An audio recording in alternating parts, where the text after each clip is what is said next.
김국환의 노래 가운데서 타타타 네가 나를 모르는데 난들 너를 알겠느냐 뭐 이렇게 시작되는 노래 있죠. 저는 잘 노래를 부르지 못합니다만은 아주 경쾌한 노래입니다. 한마디로 인생 별것 아니겠다.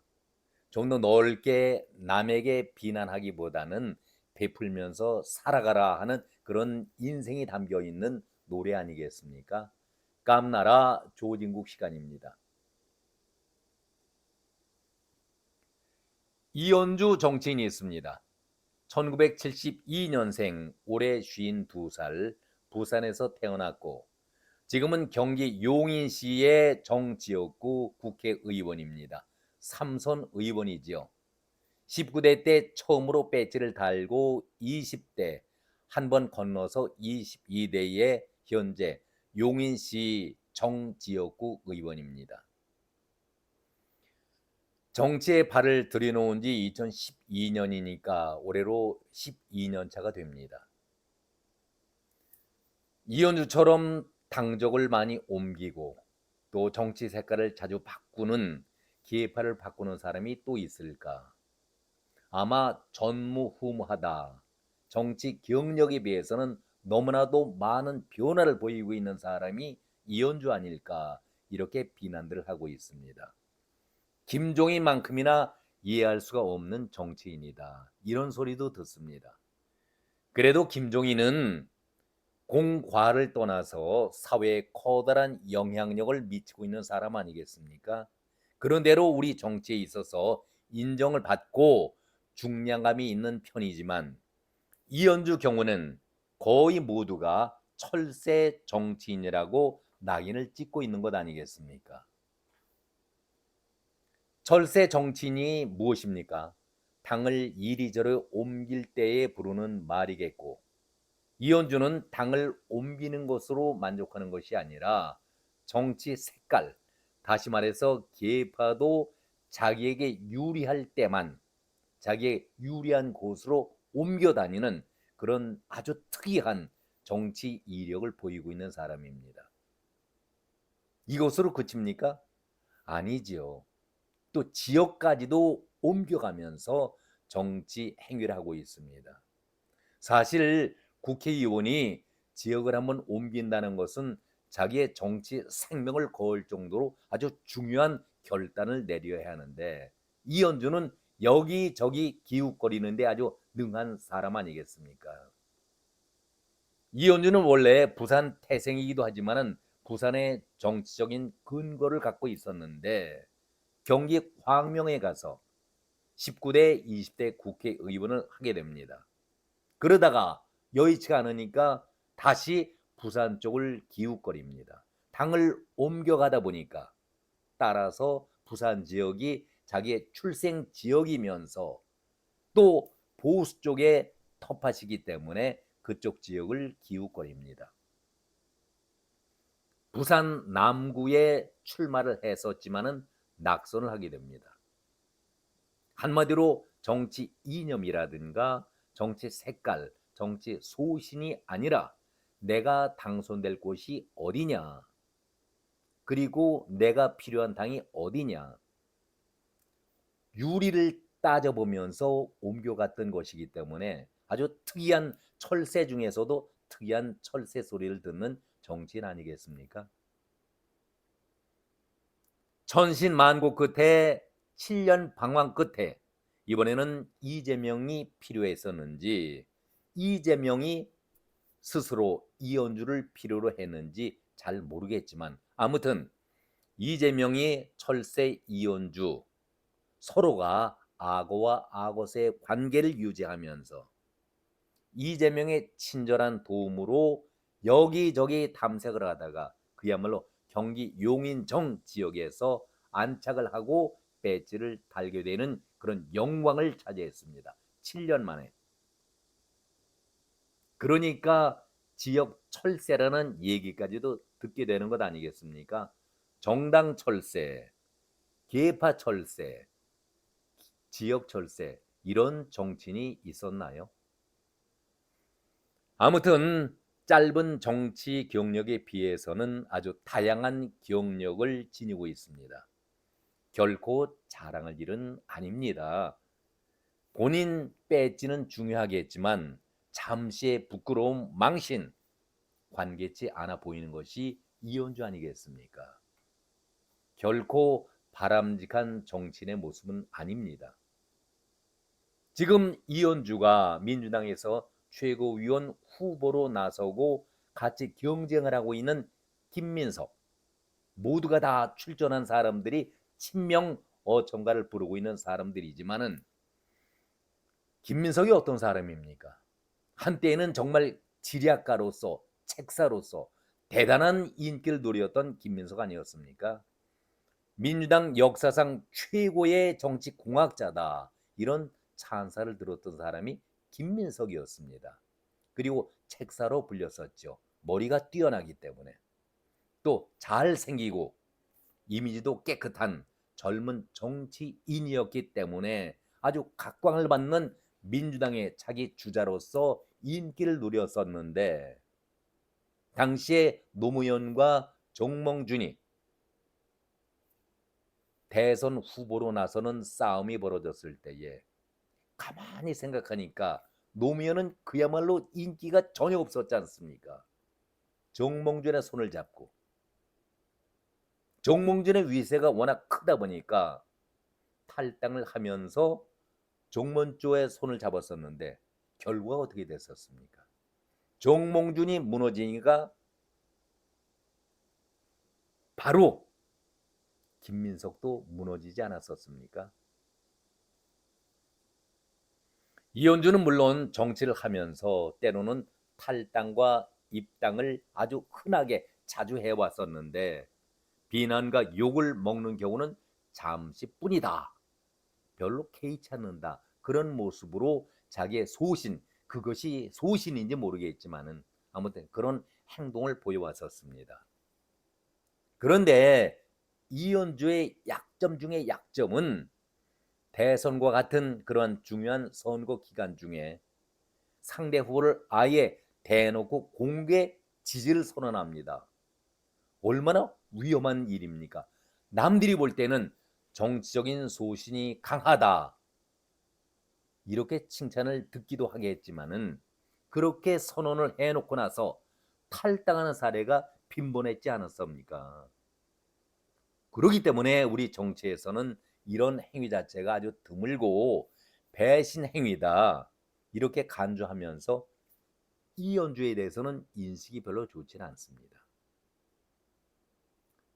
한동안 그 YS의 리틀 YS라고 칭함을 받았던 이인재, 정치 경력 화려했지요.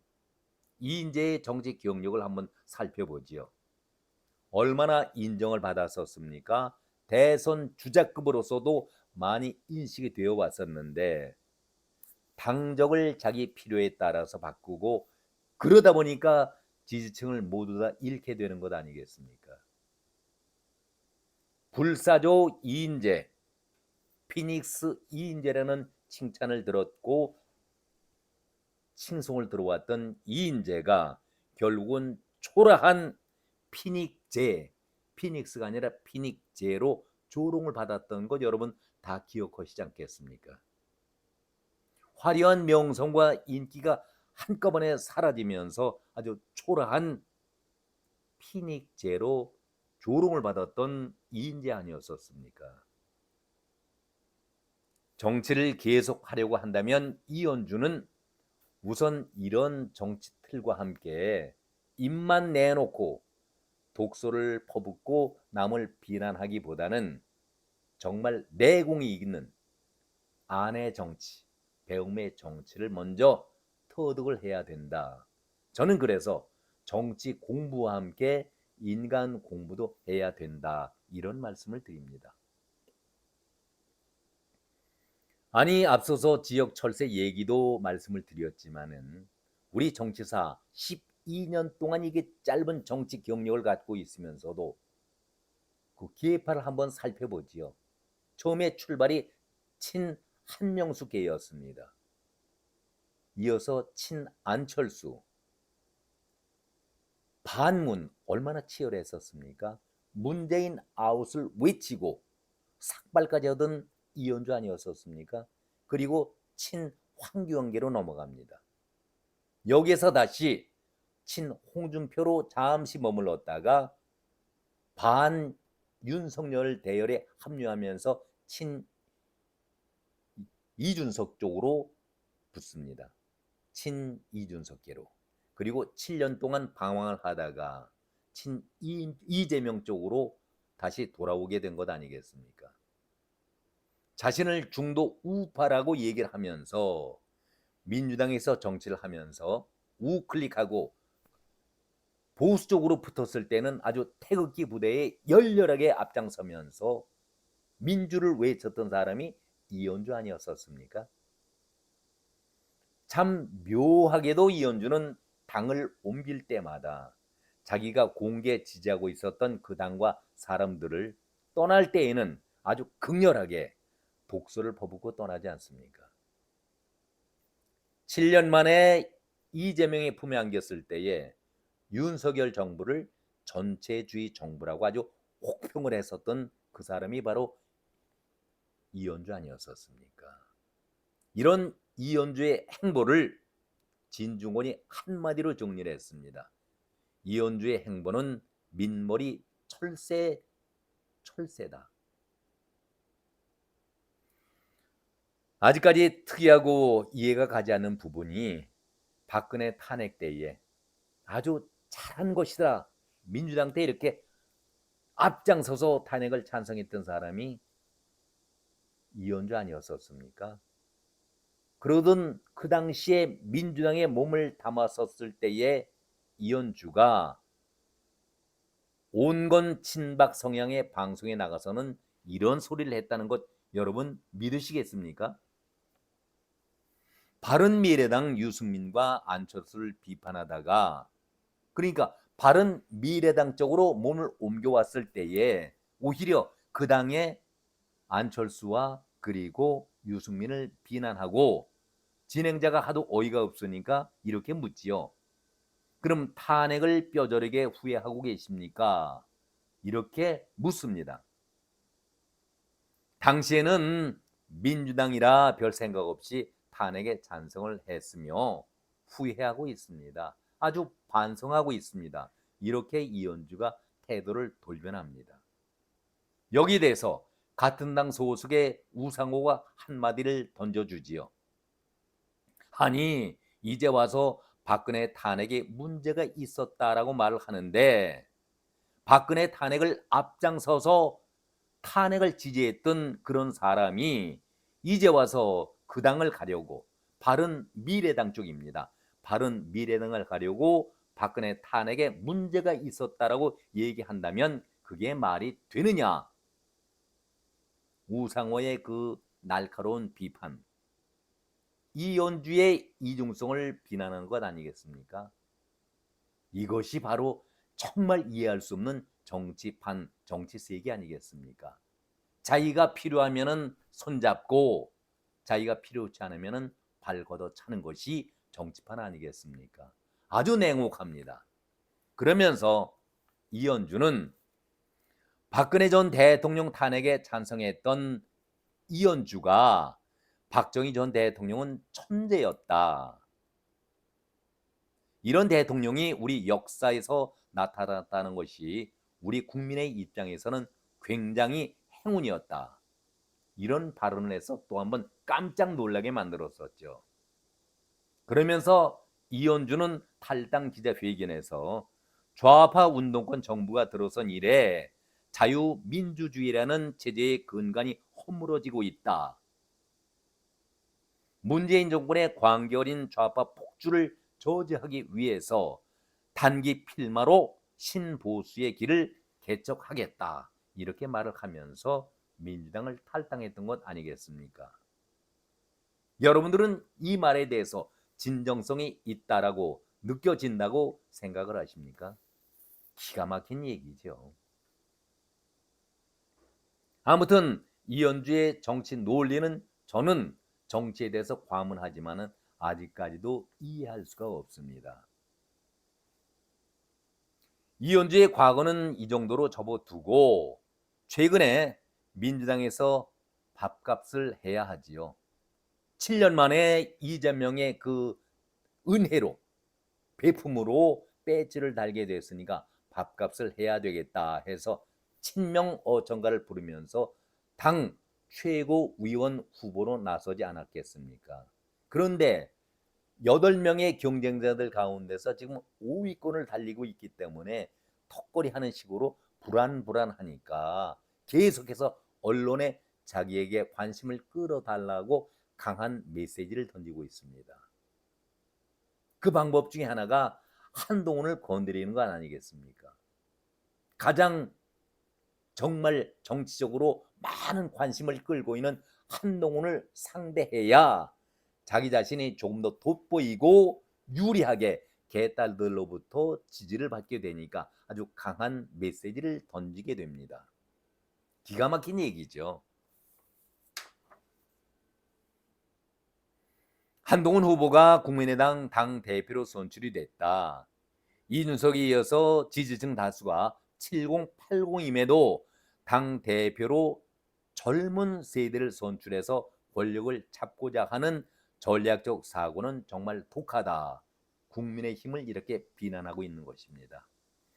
그러고 보니 우리 민주당은 당대표야 대선 주자니까 그렇다 치고 최고위원 후보들마저도 하나같이 60대 1색이다. 그나마 현재 5위 안에는 내가 유일하게 50대 초반이니 나머지는 모두 60대 아니겠는가. 너무 올드한 것 아니겠는가. 역시 한동훈은 내가 상대할 수밖에 없다. 이렇게 얘기를 하고 있습니다. 대선의 관건은 2030 그리고 40대 초반까지인데 정치권은 그간 이들의 관심사를 소홀히 해왔다. 나는 이번에 최고위원에 출마하면서 이들 세대의 관심사를 다루겠다고 약속을 했다. 지켜봐주기 바란다. 이러면서 자기를 지지해달라고 얘기를 했습니다. 한마디로 주제 파악이 안 되는 그런 얘기 아니겠습니까? 자기 나이 또래가 비슷하기 때문에 한동훈을 상대할 수 있는 사람은 자기밖에 없다. 그러니 자기에게 지지표를 던져달라. 이것이 말입니까? 너무나도 무식한 표현 아니겠습니까? 아전 인수격의 그런 해석을 하고 있는 사람이 이현주 아니겠습니까? 국민의힘의 한동훈 대표를 자기의 정치적인 파트너로 삼아야 자기의 몸값도 나가고 자기의 몸집을 불리려고 하는 정치적인 계산 속에서 하는 그런 정치 행위 아니겠습니까? 그러면서 한동훈에 대해서 이렇게 비판합니다. 한동훈이 미래에 과제 얘기한 적이 있었는가? 주로 야당을 헐뜯고 제3자 얘기하듯 하고 있지 한동훈의 정치적인 소신이 없다라고 이렇게 강하게 또 비난을 하고 있습니다. 이어지는 이현주의 얘기를 계속 한번 들어보지요.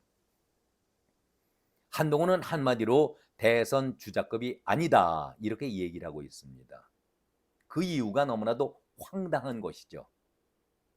우리나라는 양당제이기 때문에 여론조사라면은 민주당과 국민의힘 아니겠는가. 지금 국민의힘의 대선 주자라고 일컫고 있으니 당연히 1위 그리고 1위는 이재명 아니겠는가. 그런데 이것을 대선 주자급이라고 얘기할 수가 있겠는가. 저는 이런 말을 주장하는 이현주의 머리를 한번 파악해보고 싶습니다. 확인해보고 싶습니다. 이게 무슨 논리의 정당성이 있는 얘기입니까? 아니 국민의힘에서도 힘이 있으면 1, 2, 3위가 다 나올 수 있는 것이고 없으면 민주당 쪽에서 1, 2, 3위를 다 차지할 수 있는 것이지. 아니 국민의힘에서 한 사람, 민주당에서 한 사람이 반드시 나와야 합니까? 우리나라의 커다란 국정 과제에 대해서 한동훈 대표가 얘기한 적이 있었는가? 한동훈이 수없이 말은 하고 있지만 국민들이 관심 있게 우리의 미래라고 생각하고 있는 그런 부분에 대해서 진지하게 고민하면서 말을 해본 적이 있는가? 그렇게 얘기를 하면서 한동훈이 주로 하는 얘기는 야당을 헐뜯고 있다. 야당 대표를 헐뜯고 있다. 이것이 한동훈이 하고 있는 일이다.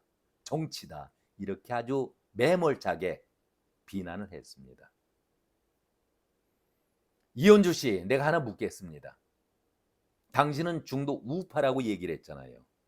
당신 스스로 얘기하면서 자유시장 경제를 추종한다고 얘기를 했었는데 민주당의 이재명이 지금 그런 정치적인 행보를 보이고 있습니까?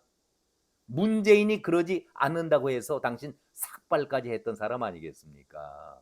앞뒤가 맞는 얘기를 해야지요. 답답합니다.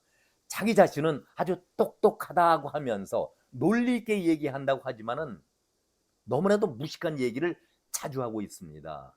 앞뒤가 맞지 않은 얘기를 본인 스스로 하고 있는데 그것을 자신이 모르고 있다는 데에 문제가 있는 것 아니겠습니까? 아니 문재인 몸담았던 문재인에 대해서 가진 욕설을 다 하면서 삭발까지 해봤던 사람이 지금 민주당의 정책 기조가 바뀌었습니까? 왜 이재명에 대해서는 쓴소리를 해야지?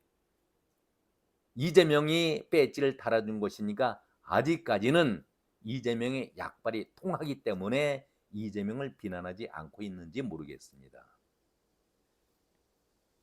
이제 결론을 말씀드립니다. 홍준표가 오세훈에게 니는 가만히 있으래 이런 말을 했었지요. 아마 정치계에서는 한동안 이 얘기가 대단히 유행어로 번질 것 같은 느낌입니다. 서로 미련한 자들이 상대방에 대해서 경쟁이 될 수 있는 사람에게는 모두 니는 가만히 있으래 나서지 말아라 그런 뜻 아니겠습니까? 이현주 씨가 최고위원회 지금 턱걸이 부분에 있기 때문에 초조해서 그런지 모르겠지만은 아니면은 날이 더워서 실성을 했는지 모르겠지만은 글쎄요. 과연 이재명의 호위무사로서 끝까지 소신 있는 이재명 호위무사가 될 수 있겠다. 어느 누가 믿고 장담을 하겠습니까?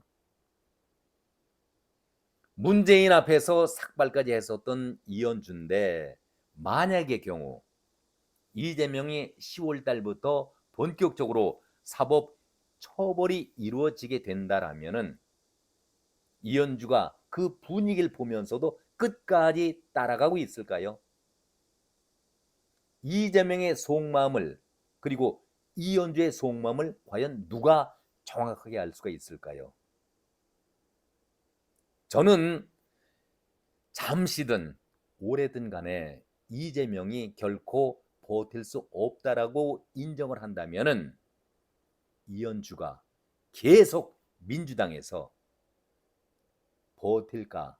아니면은 보따리 싸는데 아주 능한 이현주가 배지는 보장이 되었으니 다음 행보를 스스로 정하게 될 것인지 망부석이 될까 아니면은 보따리를 다시 쌀까? 저는 그것이 관심사입니다. 가수 김국환이 부른 다다다. 네가 나를 모르는데 난들 너를 알겠느냐. 이 노래가 생각되는 오늘 밤입니다. 오늘은 여기까지입니다. 고맙습니다.